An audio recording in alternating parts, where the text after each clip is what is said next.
ബിജുവിനെ തട്ടിക്കൊണ്ടുപോയി കൊലപ്പെടുത്താൻ പ്രതികൾ ഉപയോഗിച്ച വാനാണ് മുഖ്യപ്രതി ജോമോന്റെ സുഹൃത്തിന്റെ വീട്ടിൽ നിന്നും കണ്ടെത്തിയത്. ഭാര്യയുടെ ചികിത്സയുടെ ആവശ്യത്തിനെന്ന് പറഞ്ഞാണ് ജോമോൻ വാൻ കൊണ്ടുപോയത്. കൊലപാതകത്തിന് ശേഷം രാവിലെ വാഹനം അഞ്ചരിക്കവലയിലെ സുഹൃത്തിന്റെ വീട്ടിലെത്തിച്ച് മടക്കി നൽകി. ഹോസ്പിറ്റലിൽ പോകാൻ പറഞ്ഞ വാഹനം എടുത്തുകൊണ്ട് പോയത്. ബുധനാഴ്ച എടുത്തുകൊണ്ട് പോയി, വ്യാഴാഴ്ച രാവിലെ 9 മണിയൊക്കെ തിരിച്ചുകൊണ്ടിടുകയും ചെയ്തു. പിന്നെ അത് കഴിഞ്ഞ് വാർത്തയിൽ വന്നിട്ടാണ് നമ്മൾ സംഭവം അറിയണം. ജോമൻ്റെ കൂടെ പണ്ട് കാറ്ററിംഗ് പോയി പഠിക്കുന്നുണ്ട്. ബിജുവിൻ്റെ വീട്ടിൽ പണിക്ക് പോയിട്ടുണ്ട്. എനിക്ക് അലുമിനിയം പണിയുണ്ടോ, അങ്ങനെ ബിജുവിൻ്റെ വീട്ടിലെ പണിക്ക് പോയ പരിചയമുണ്ട്. ഇത് ടി വിയിൽ ഇങ്ങനെ വാർത്തയിൽ വന്നപ്പോഴാണ് നമ്മൾ പോലീസ് സ്റ്റേഷനിൽ വിളിച്ചു പറഞ്ഞു. അപ്പോൾ അവരോട് വണ്ടി അവരവിടെ വീട്ടിൽ വന്ന് റിക്കവർ ചെയ്യും.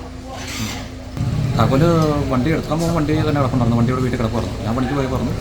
തിരിച്ചു വന്നപ്പോൾ താക്കോല് തന്നില്ല. അജിമി വിളിച്ച് കഴിഞ്ഞപ്പോൾ ജോമൻ്റെ ഫോൺ ഓഫ് പറഞ്ഞു. വാനിന്റെ പിൻസീറ്റിലും പ്ലാറ്റ്ഫോമിലുമാണ് രക്തക്കറ കണ്ടെത്തിയത്. കടത്തിക്കൊണ്ടുപോയ ബിജുവിന്റെ സ്കൂട്ടർ കൊച്ചി വൈപ്പിനിൽ ഉപേക്ഷിച്ചെന്നാണ് പ്രതികളുടെ മൊഴി.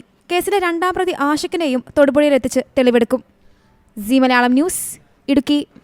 ഏറ്റവും പുതിയ വാർത്തകളും വിശേഷങ്ങളും വിരൽ തുമ്പിലറിയാൻ സി മലയാളം ന്യൂസ് എല്ലാ ഡിജിറ്റൽ പ്ലാറ്റ്ഫോമുകളിലും ലഭ്യം.